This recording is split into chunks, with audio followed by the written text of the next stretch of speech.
Bagi setiap orang yang mendengar firman Allah dan yang memelihara di dalam hidupnya. Haleluya.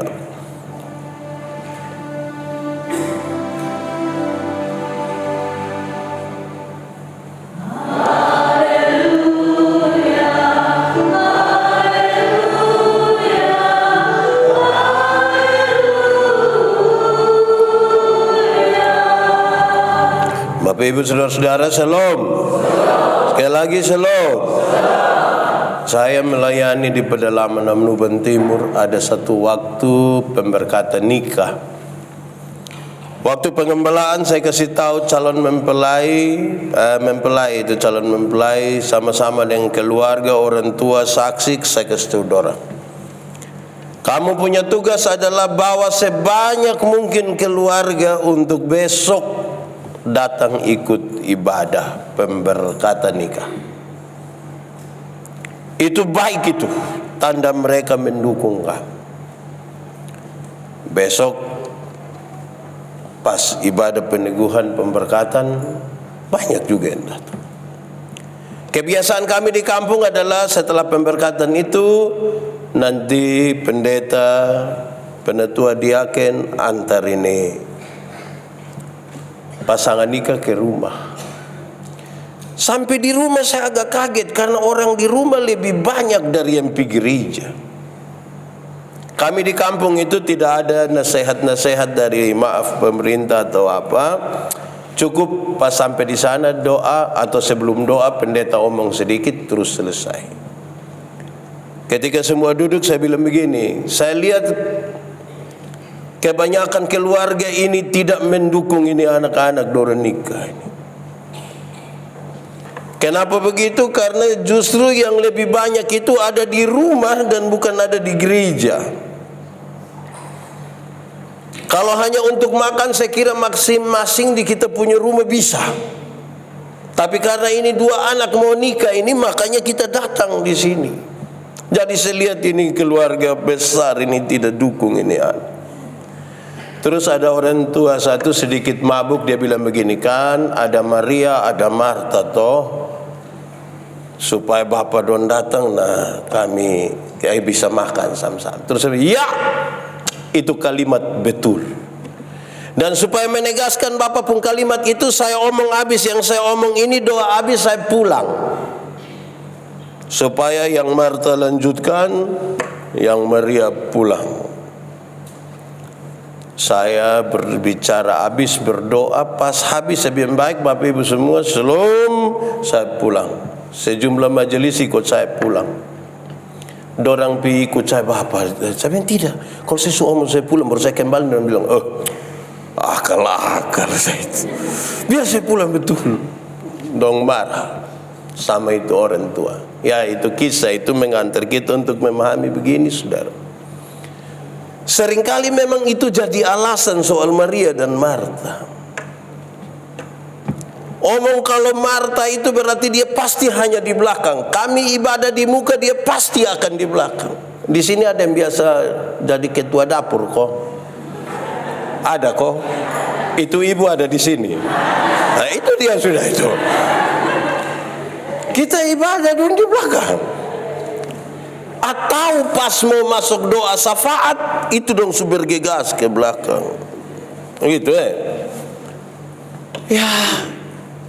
Tapi walaupun pengantar khotbah ini mengatakan begitu, saya mau kasih tahu di awal tentang khotbah ini bahwa satu, ini di awal saya ingin mengatakan bahwa jauhkan dulu dari pikiran kita untuk memilih kita mau seperti Maria atau Marta. Jauhkan itu. Kan saya tidak lagi mengarahkan kita untuk memilih saudara harus jadi Maria atau jadi Marta. Tidak. Atau yang kedua saya ingin sampaikan kepada kita saudara-saudara bahwa karakter dari Marta yang lebih aktif, yang lebih polos, yang apa adanya untuk menyampaikan apa yang ada dalam perasaannya, termasuk ketika nanti kalau saudara baca kisah tentang Lazarus mati, Marta pergi dan mengatakan, Tuhan kalau engkau ada pasti saudara kami tidak begini. Dan karakter Maria yang lebih pendiam, yang lebih teduh, diam-diam, itu tidak usah dipertentangkan, tidak usah. Namanya karakter itu mesti beda-beda. Saya tanya kita dulu, di Nekolan ini ada yang cerewet kok? Ibu-ibu kok, bapak-bapak? Oh, ibu-ibu Dia ada di sini. Pakai baju warna hijau. Di sini juga ada yang pendiam. Ada kok yang pendiam. Tidak usah dipertentangkan toh. Namanya karakter itu satu hal yang tidak usah dipertentangkan.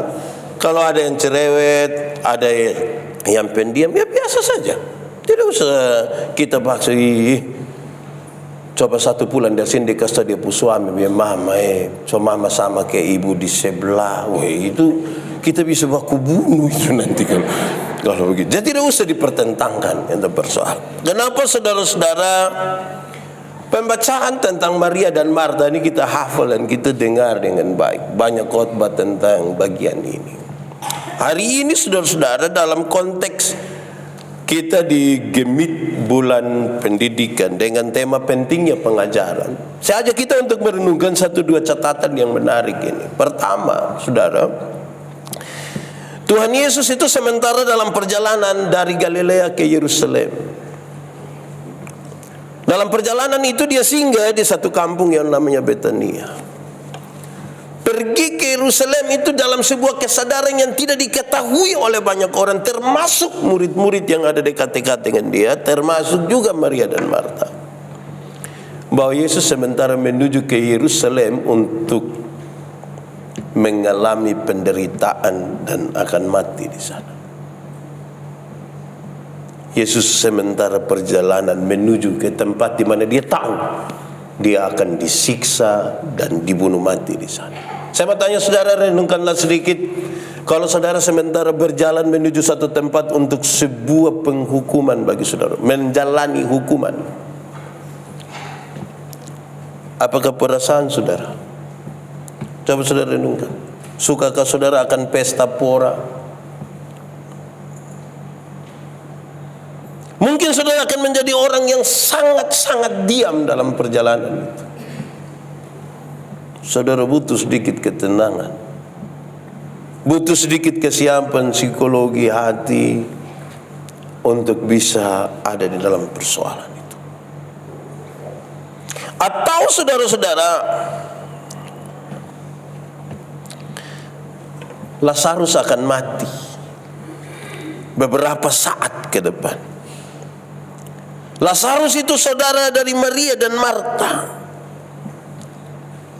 Yesus tahu itu, tapi Maria dan Marta tidak tahu itu. Yesus lagi singgah di sini, di rumah mereka yang 1-2 waktu ke depan akan mengalami sebuah kesusahan. Yesus duduk di situ. Maria duduk di kaki Yesus dan Marta sibuk melayani. Saudara-saudara, lalu bagaimana dengan Marta? Tuhan Yesus marahkah? Di bagian yang kedua, mari kita taruh perhatian kita kepada Marta yang sibuk melayani itu. Apakah Tuhan Yesus marah kepada pelayanan yang sementara dilakukan oleh Marta? Jawabannya tidak. Saudara periksa baik-baik teks itu. Teguran Yesus kepada Marta diarahkan saudara-saudara kepada kekhawatirannya. Teguran itu diarahkan kepada kekhawatiran dari Marta.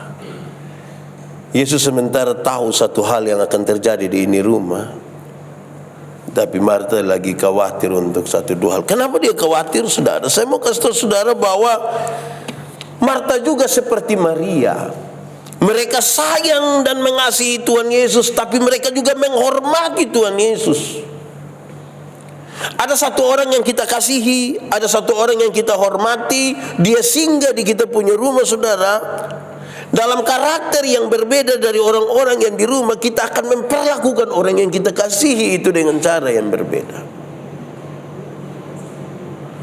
Satu orang yang sangat terhormat ini dan dikasih dia datang, yang satu dalam kasih dia duduk, dia kepingin lihat-lihat saja, dia kepingin dengar-dengar saja. Yang satu bilang, kapan lagi Bapak singgah di sini biar saya jamu dengan baik.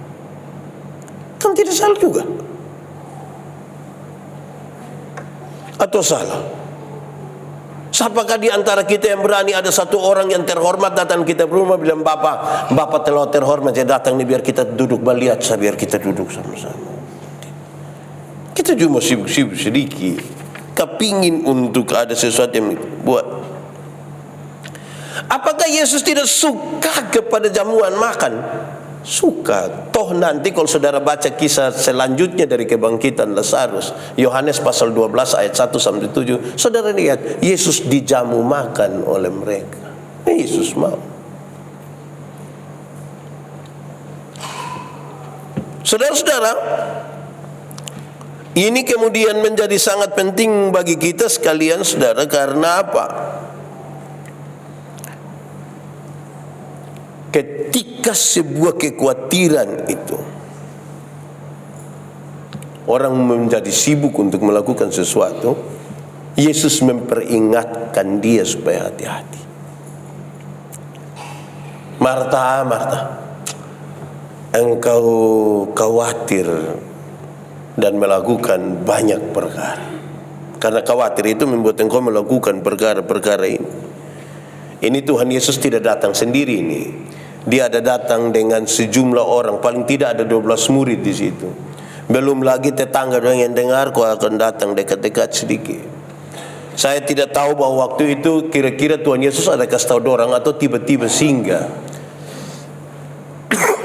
Wajar bagi seseorang untuk dipikir, aduh ini mau kasih makan apa dan lain sebagainya. Tapi Yesus kasih ingat, makan apa adanya itu sudah cukup. Tidak usah terlalu khawatir untuk sesuatu yang terlalu luar biasa bagi saya, karena ada hal yang lebih penting dari itu. Saudara-saudara, seberapa pengaruhnya kekhawatiran? Saya berkhotbah tentang kekhawatiran dan saya kasih tahu saudara bahwa satu, kekhawatiran itu bisa buat kita lupa janji Tuhan. Orang khawatir itu sangat-sangat bisa lupa janji Tuhan. Tuhan bilang begini, berilah 1/10 dari hasil pertamamu dan ujilah aku, lihatlah bejana pemerahanmu akan berlimpah-limpah dengan buah anggurnya. Benar itu janji Tuhan kok? Saudara percaya akan janji itu? Saudara lihat kalau orang khawatir, 10.000 per puluhan berapa? Pasti kasih toh. 1.000 Tuhan kasih naik 100.000 per puluhan, masih kasih? Kasih, ku hanya 10.000 kacang itu. Tuhan kasih naik 1 juta per puluhan, masih kasih? Kasih, ku hanya 1 lembar, bila perlu pegang di ujung, pakai batok lah. Sekarang Tuhan kasih naik 10 juta per puluhan berapa? Berapa? 1 juta, masih kasih? Masih kasih. Kenapa saudara mulai beda pendapat? Saudara lihat ketika kita mulai khawatir, janji Tuhan kita ragu. Kita angkat 1 juta di tangan kiri, 9 juta di tangan kanan, kita lihat dia ulang-ulang begini. Tidak lama kita bilang, Tuhan juga mengerti. Pernah dengar itu kalimat kok? Atau sendiri omong? Jadi Tuhan kasih ingat, hati-hati dengan khawatir. Di sini ada yang khawatir kok. Tidak usah omong. Saya lihat ini banyak yang muka khawatir. Kekhawatiran itu bisa buat kita lupa akan janji Tuhan. Kekhawatiran juga bisa membuat kita tipu. Berusaha untuk menutupi sesuatu supaya orang tipu. Kenapa orang tipu coba? Orang tipu itu untuk satu, cari keuntungan, dua, mengamankan dia pun diri. Tak kuju kodon tahu. Mamtua cerewet lah begitu baru dia, aduh. Kekhawatiran begitu. Kekhawatiran juga bisa membuat kita hidup menurut apa yang dipikirkan oleh orang lain, bukan apa yang Tuhan pikirkan. Orang khawatir Tuhan. Dia sebenarnya tidak bisa bikin pesta, tapi tetangga semua su bikin pesta, sini su pesta, itu su pesta, dia kena undang semua. Wih, dia juga pikiran. Akhirnya dia juga paksa diri bikin pesta, utang sana sini. Besok pagi petugas koperasi datang, baru dia sembunyi di sebelah. Di Nekolan juga ada begitu kok. Ada. Hai. Faham apa? Wah, itu jauh, itu bahaya. Kekhawatiran itu berbahaya dan Tuhan kasih tahu, hati-hati. Hati-hati. Saudara, lantas kemudian disebutkan dalam pembacaan tadi, ada pengaduan Marta kepada Maria perihal, Tuhan, saya sibuk melayani kok, kenapa Maria hanya duduk saja di situ? Tidak usah kasih salahin orang. Kalimat ini sementara memberi sebuah kesan yang baik sesungguhnya, bahwa kalau ada tamu datang dan tuan rumah yang menjamu itu orang, dia berani menyampaikan sesuatu yang tidak boleh diketahui oleh tamu. Masa mau kas makan orang, nah kita dua baku omong di sini. Ini hanya mungkin terjadi kalau relasi mereka sangat kuat. Dorang kenal Tuhan Yesus, Tuhan kenal dorang, sehingga bagi dia tidak ada masalah kalau dia ingin sampaikan itu. Tetapi juga saudara-saudara, kemungkinan besar ini sebagai sebuah bagian di mana ini tanda kedekatan. Orang kalau dia dekat dengan seseorang, atau karena dia mengasihi seseorang, dia ingin menyampaikan sesuatu, dia dengan polos ingin sampaikan itu. Kadang-kadang kita buat sesuatu kasih seseorang, kita kepingin dia tahu, bahkan dia tahu di awal. Tidak semua orang punya dada cukup kuat untuk tahan sesuatu yang dia mau kasih di orang. Misalnya, ada yang ulang tahun besok, terus dia tanya kita, besok kasih peta apa? Kita tidak tahan untuk tidak, saya tidak kasih, tidak. Kita akan kasih keluar sebetulnya. Ada sah. Apa? Nanti besok. Marta datang mau kasih tahu, ada makanan ini. Mau ini nona dia duduk saat di sini. Dia kasih tahu. Dia mau supaya Tuhan tahu bahwa dia tidak duduk di situ, kan dia ada lagi menyiapkan sesuatu. Sedikit lagi Tuhan akan dapat makanan yang enak-enak. Kan enak juga toh. Kan saudara kan suka promosi sesuatu, wih coba nanti. Kira-kira begitu.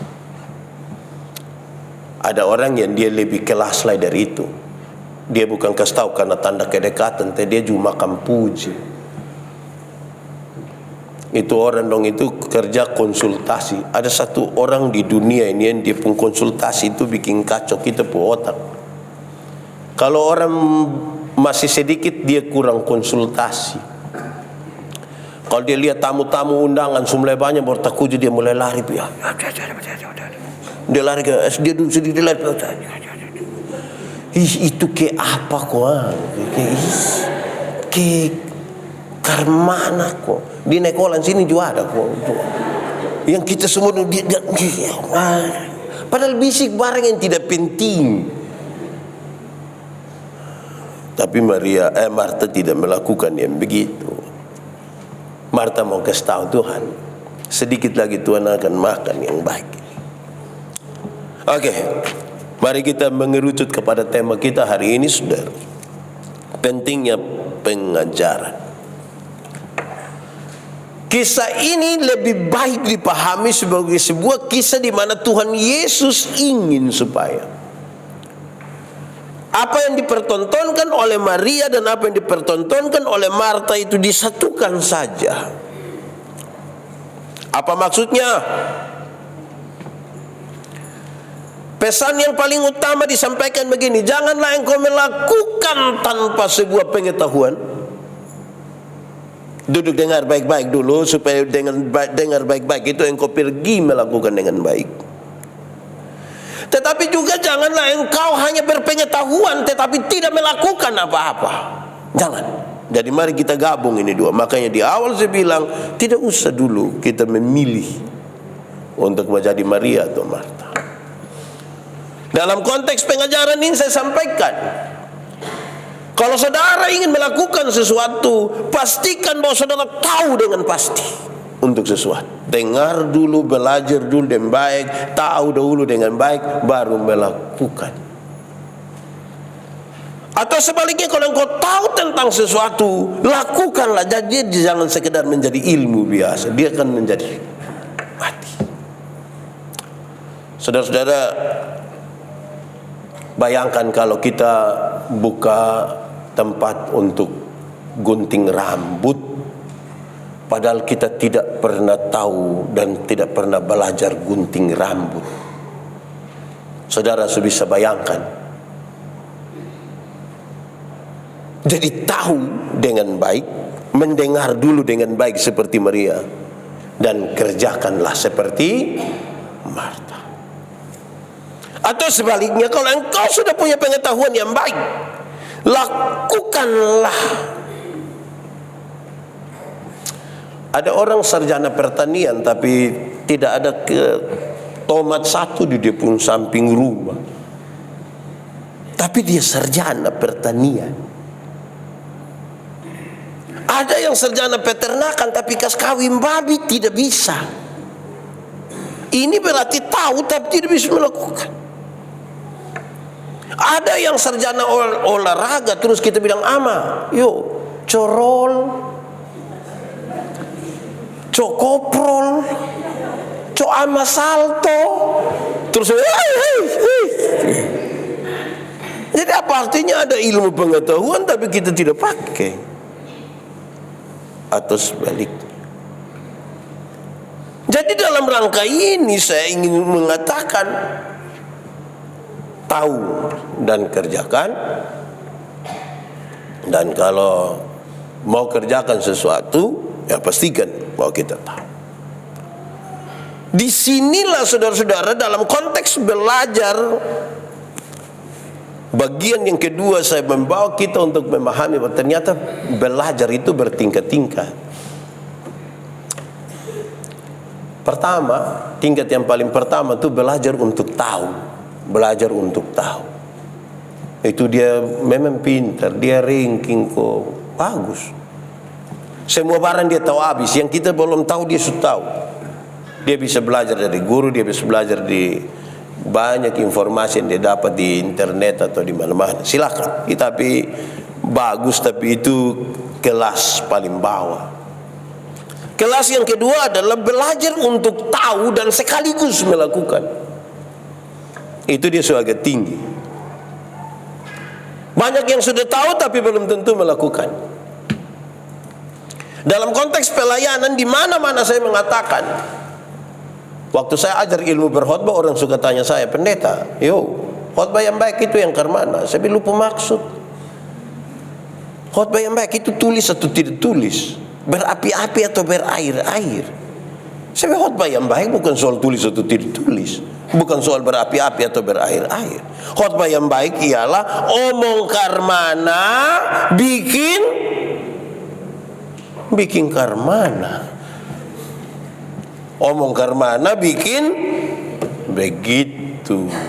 Jangan omong lain, bikin lain. Ada orang yang bukan sekedar omong lain, bikin lain. Ada yang malah pikir lain, omong lain, bikin lain. Hasilnya kelainan. Jadi saudara ketemu orang kelainan itu kan tidak lurus semua itu. Di sini lari pilain, ini lari pilain. Oh ini baik. Dia gagal dari segi. Karena kelas 2 itu bukan sekedar tahu, tapi bisa dan melakukan. Itu cukup? Tidak, tambah lagi. Di kelas 3 itu orang belajar untuk tahu, untuk bisa melakukan, tetapi bisa hidup juga dengan orang lain. Ada banyak orang ketika dia sudah tahu, dia sudah bisa melakukan, cenderung dia ingin untuk mengeklusifkan diri. Tidak suka bergaul dengan orang lain. Tidak mampu akan berjumpa dengan orang lain dalam perbedaan, apalagi beda karakter yang jauh macam Maria Martha begitu. Oh tidak. Kok di setahun di Subisan sendiri-sendiri sudah dia dulu. Saya membayangkan saudara bahwa kalau kita sudah tahu, sudah bisa lakukan dan kemudian menjadi sendiri-sendiri tanpa bersosialisasi dengan orang lain, wah betapa rumitnya kita hidup. Sejak awal Tuhan cipta manusia itu disuatur memang jangan berpusat pada diri sendiri. Semua yang berpusat pada diri sendiri itu Tuhan Allah tidak suka. Amin kok. Contoh, sombong. Sombong itu untuk kita atau untuk orang lain? Untuk kita. Tuhan Allah suka kok tidak? Suka. Makan puji itu untuk siapa? Untuk kita. Tuhan Allah tidak suka. Karena Tuhan kasih kita itu kepentingannya, ingat, engkau dan orang lain. Contoh, kita ada nama. Kita semua ada nama kok? Ada nama. Ini nama ini untuk siapa sebenarnya? Untuk kita dan untuk orang lain. Sebab tidak ada orang memanggil namanya sendiri. Siapa di sini yang panggil dia pun nama sendiri? Pas jam makan dia bilang, Yandi, makan. Kan tidak begitu. Kita pun nama ini kepentingannya orang lain panggil. Ini kita makan. Saudara pernah makan kok tidak? Pernah toh? Nah, kita makan ini sebenarnya untuk siapa coba? Coba pikir jujur. Kita makan ini sebenarnya untuk siapa? Untuk kita dan orang lain. Tidak percaya? Istri dong itu kalau dong sakit, kami suami akan bilang begini, Mama makan. Mama makan. Mulut pahit. Mama makan. Nanti kalau kami sudah tidak ada kalimat lain, suami akan bilang begini, Mama makan teh anak-anak dong masih kecil. Itu mam tua bangun tambah. Mauin anak dong ada mama baru. Jadi kita makan saja nih untuk orang lain. Kenapa? Makan itu penting kok tidak? Saya tanya saudara, makan itu penting kok tidak? Penting kok? Nah kenapa banyak ibu-ibu tidak makan malam? Susun penting lagi. Kenapa tahan-tahan coba? Kan ini supaya orang lain lihat ke apa gua begitu. Jadi kita ini untuk orang lain juga. Jadi masa berpusat pada diri kita terus. Kita semua pakai pakaian kok tidak? Pakai. Kita pakai pakaian ini sebenarnya untuk siapa coba? Coba jujur coba. Untuk kita dan orang lain. Sebab kalau kita sendiri kemungkinan besar kita tidak pakai juga tidak apa-apa. Kita bisa jalan-jalan saya begini. Itu kalau kita sendiri. Tapi karena ada orang lain itu kita pakai supaya orang ketemu kita dia jamnya. Jadi jangan hanya pusatkan perhatian itu pada diri sendiri. Kalau saudara tahu sesuatu, bisa melakukan sesuatu, ya transformasikanlah buat orang lain toh. Kita ini kadang-kadang ke mana kuah. Tahu ame sot baran tuh ke bikin diri inti. Belajar untuk menjadi berkat. Ini titik di mana kita menjadi berkat bagi orang lain. Ini yang paling tinggi keempat. Belajar untuk tahu, untuk bisa melakukan, untuk bisa hidup dengan orang lain, tapi tetap menjadi diri sendiri. Tetap jadi diri sendiri. Ada banyak orang ketika dia sudah bergabung dengan orang lain, dia sudah bingung. Dia sudah tidak tahu dia siapa. Kadang-kadang dia tanya, tahu saya siapa? Saya juga heran. Orang mesti kenal dia pun diri. Semakin orang mengenal dirinya, dia tahu karunia apa, talenta apa yang Tuhan kasih di dia supaya dia bisa pakai itu untuk menjadi berkat atau untuk memuliakan Tuhan. Ini penting sebagai sebuah pengajaran bagi kita, saudara. Kenapa? Karena banyak orang sulit mengidentifikasikan dirinya. Dia cenderung akan berusaha menjadi orang lain. Contohnya kalau kita berkhotbah, pendeta, penatua, diaken ini kalau berkhotbah, kalau semakin menjadi diri sendiri itu jauh lebih baik. Ketika dia menjadi orang lain itu dia menjadi berat sekali. Contoh, salam itu kan hanya begini, "Shalom, selamat pagi, apa kabar?"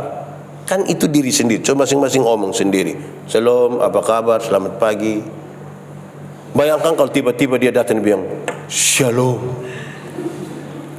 saudara-saudara yang dikasihi di dalam Tuhan." Mau bertahan sampai kapan kalau jadi orang lain? Makin menjadi diri sendiri itu baik. Tidak harus jadi orang lain. Ini motif-motif daerah NTT ini motif yang baik sekali, toh. Orang lain saya datang belajar di kita. Kalau kita jual yang bagus, itu kan harga di atas 1 juta. Apalagi kalau kita jual di luar negeri, toh. Pertanyaannya adalah, kan kalau harga 1 juta berarti lebih mahal celana jeans dong. Kan celana jeans dong yang biasa-biasa ya 700, 800 toh. Pertanyaannya, ada berapa banyak anak muda yang suka pakai pakaian yang bermotif? Ada berapa anak-anak muda suka pakai yang motif? Kalau ada satu nona pakai, kita bilang, "Cantik, saya cantik, macam kayak tanta-tanta dulu dong." Jadi anak langsung sedikit tanta-tanta. Tapi kalau dong pakai celana Levi's yang terobek-terobek, itu dong rasa kayak berprestasi yang tidak ada. Itu dong bisa foto, itu foto sampai. Padahal celana terobek. Sudah kita ajar apa ini?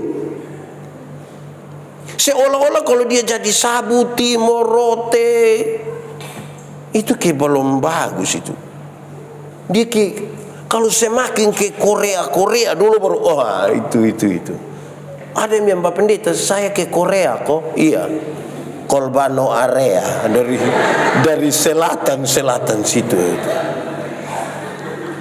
Jadi jangan berusaha untuk menyangkali kita. Karena waktu Tuhan cipta saya, kan Tuhan tidak tanya, "Yandi, lu mau timur kok Eropa?" Kan Tuhan tidak tanya. Begitu saja. Menjadi diri sendiri itu paling tinggi. Itu mesti diajarkan. Nah, gitu ya. Oke, lanjut. Ini khotbah terus tidak apa-apa ya. Jangan sampai. Ya, berikut saudara, saya catat bagi kita untuk kita renungkan. Pengajaran dan cinta kasih dari Tuhan Yesus lebih mahal. Pengajaran, cinta kasih dari Tuhan Yesus bahkan lebih mahal dari setengah kati minyak narwastu murni yang mahal harganya, yang membuat Maria bisa mencurahkan itu. Yohanes pasal 12. Saudara buka Yohanes 12 ayat 1 sampai 7, saudara lihat. Minyak narwastu murni yang mahal harganya itu tidak berbanding dengan cinta kasih dan pengajaran yang Maria terima dari Tuhan Yesus. Lebih mahal harganya.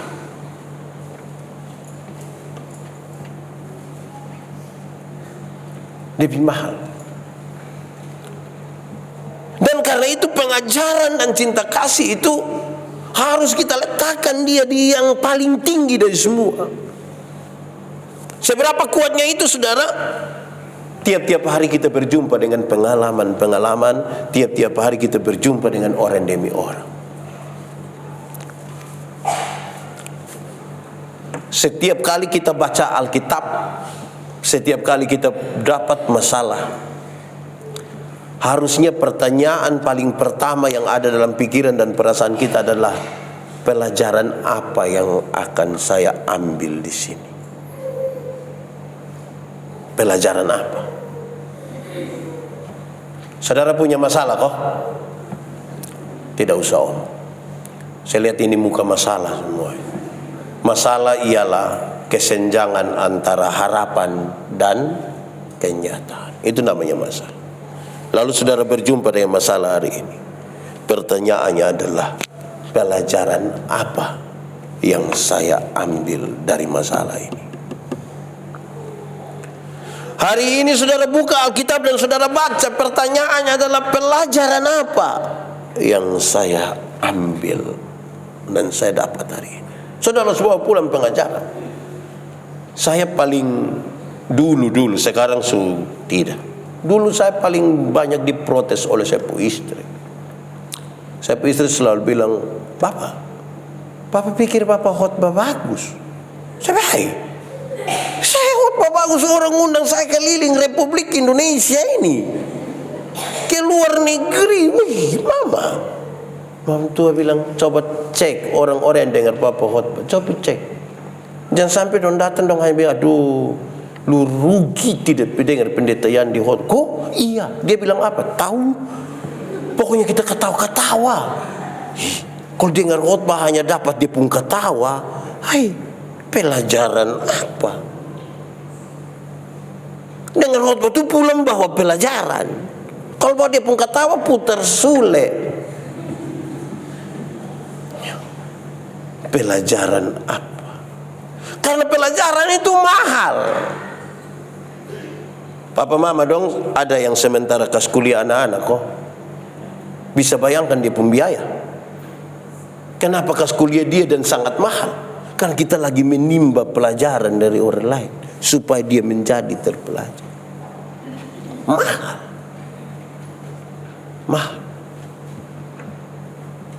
Karena itu lebih mahal dari segala sesuatu. Cinta dan pengajaran. Berikut tinggal 2 hal terakhir. Saya ingin sampaikan kepada kita saudara bahwa dalam pengajaran oleh Tuhan Yesus, Tuhan itu terlalu luar biasa karena dia melakukan pengajarannya dengan berbagai-bagai metode. Ada banyak sekali metode. Dia tidak pernah pakai satu metode saja. Metode Tuhan Yesus terlalu banyak. Tergantung dia berbicara dengan siapa atau dalam konteks apa. Tuhan Yesus adalah orang yang paham konteks betul-betul, sangat paham konteks. Dia tahu dia lagi berbicara dengan siapa. Sehingga sangat luar biasa begitu masuknya pengajaran-pengajaran itu, karena metode-metode itu dipakai, disesuaikan dengan konteks orang dan tempat.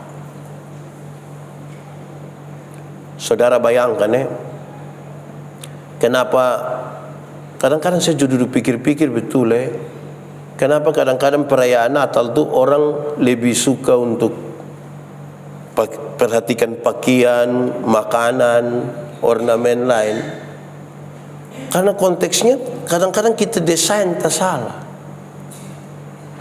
Ada salju di musim dingin. Nah di Kupang kita pernah lihat salju. Di sini ada yang pernah main-main salju di naik kolam. Jadi dia rasa dia lain dari situ. Tapi coba saudara bayangkan, kalau saudara ada merantau di Jakarta, kopi mana, ada satu waktu kumpul dengan 2-3 orang yang sama orang NTT, terus saudara dengar lagu Boleh Lepo, saudara pu hati sedikit terenyuh kok tidak? Kan saudara tahu konteks.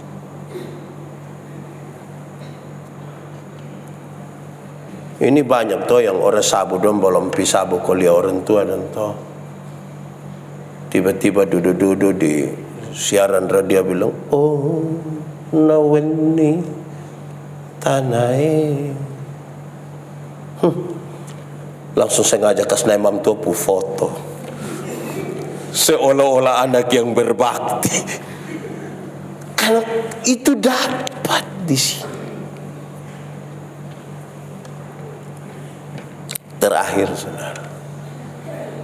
Jadi memang pengajaran itu tolong kita mesti lebih banyak tahu banyak hal. Jangan puas di satu. Kalau tidak kita kira kita punya metode paling baik sudah. Padahal kita akan berjumpa dengan orang yang berbeda dan konteks yang berbeda. Kadang-kadang saudara, misalnya di gereja kita, satu dua orang di gereja lain itu dia pulang datang itu dia mau semua yang di lain sana datang sama dengan kita pun di sini rubah sudah kok ke orang lain. Kapan hari saya berwaktu saya bilang begini, misalnya saudara makan di rumah biasa jam 7 malam, terus saudara pergi satu acara makan jam 6 sore. Tidak salah toh kalau di itu acara makan jam 6 sore, salah kok tidak? Tidak salah toh. Tapi apakah waktu pulang ke rumah langsung rubah yang biasa makan jam 7 malam pindah ke jam 6 sore? Mesti tahu kita ada di mana. Itu penting itu. Terakhir, saudara, Maria ini telah ada di satu keadaan di mana Tuhan Yesus bilang tidak dapat diambil daripadanya. Tuhan mau kasih tahu bahwa iman dan ilmu itu tidak dapat dicuri dari seseorang. Kalau saudara punya ilmu yang baik, saudara punya iman yang kuat, tidak akan ada satu orang pun mencuri itu. Saudara dapat berbagi, tapi saudara tidak akan pernah kehilangan. Bahkan semakin banyak saudara berbagi, semakin banyak saudara memahami apa yang saudara paham. Memang baik itu. Tidak dapat diambil daripadamu. Marta, engkau sibuk siap makanan itu baik, tapi itu bisa diambil daripadamu. Saya juga pikir betul Kadang-kadang kita acara di rumah ini, babi 1 ekor kita hitung harga babi sekarang justru mahal ini. Potong 1 ekor TS itu kita lihat, kok tinggal setengah. Ternyata yang potong dong pertama rencana dia pun perut susu terakhir sumber rambat pi kaki dia rusuk. Akhirnya dia menjadi kecil Kita boleh atur kokas keluar satu piring. Separuh siap bungkus. Belum tambah kami bilang begini, aduh ini enak bet pulak laki paling suka makan ini, nanti taruh sedikit. Itu bisa diambil daripadamu, ya toh. Tapi ilmu membuat rica-rica itu kan tidak bisa dicuri. Kalau kita berbagi ke orang lain kan dia tetap ada di sini juga toh. Saudara bisa ajar siapapun. Tapi saya tanya orang, mama ini kan pintar sekali bikin kue pisang misalnya. Ya. Kenapa mama tidak berani kasih tahu ibu-ibu? Dia bilang, betason berani pak. Kenapa? Botong pun tangan pun cara ame garam nih beda-beda pak. Jangan sampai botong kasih tahu batu mah dia putangan ame tak salah baru dia bilang, imam tua ini penipu ini mah. Padahal dia putangan yang tak salah. Kita justru tergoda ini. Bisa batu juga ini. Makanya ada orang sakikir ilmu juga. Saudara-saudara, mari carilah sesuatu yang tidak dapat diambil daripadamu. Iman itu tidak dapat diambil daripadamu. Ilmu tidak dapat diambil. Itu sudah. Tidak usah berusaha menjadi orang lain. Pasti kamu saudara beriman, saudara berilmu. Tuhan kita Tuhan yang pintar. Harus dia punya anak-anak don juga pintar-pintar gitu. Jangan lagi kita ini tidak pintar lagi, tidak beriman lagi. Ini saya bawa materi di mana-mana terus Habis dong selalu bimbing pendeta, kita foto dulu ya boleh. Pas kami mau foto begini, ada yang lari dari belakang, jangan 3 orang. Jadi saya tanya, kalau 3 orang kenapa? Kalau 3 orang kenapa? Kalau foto 3 orang nanti mati. Bagian mana yang mati? Tengah. Berarti mau bunuh ini ibu ini gampang. Kita tinggal bilang kasih kamera dulu. Mati. Bayangkan nih, tidak ada ilmu lah, tidak ada iman lah itu. Wih, memang susah kalau begitu. Di sini juga ada yang biasa omong begitu kok. Ada. Wih, memang sudah lalu betul kita. Kalau tangan kanan gatal artinya mau dapat uang. Wih, kalau tangan kanan gatal itu artinya dapat uang, maka orang koreng itu pasti kaya raya. Kok itu bukan tangan kanan saya yang gatal, semua gatal habis itu namo. Siapa yang kasih tahu kita?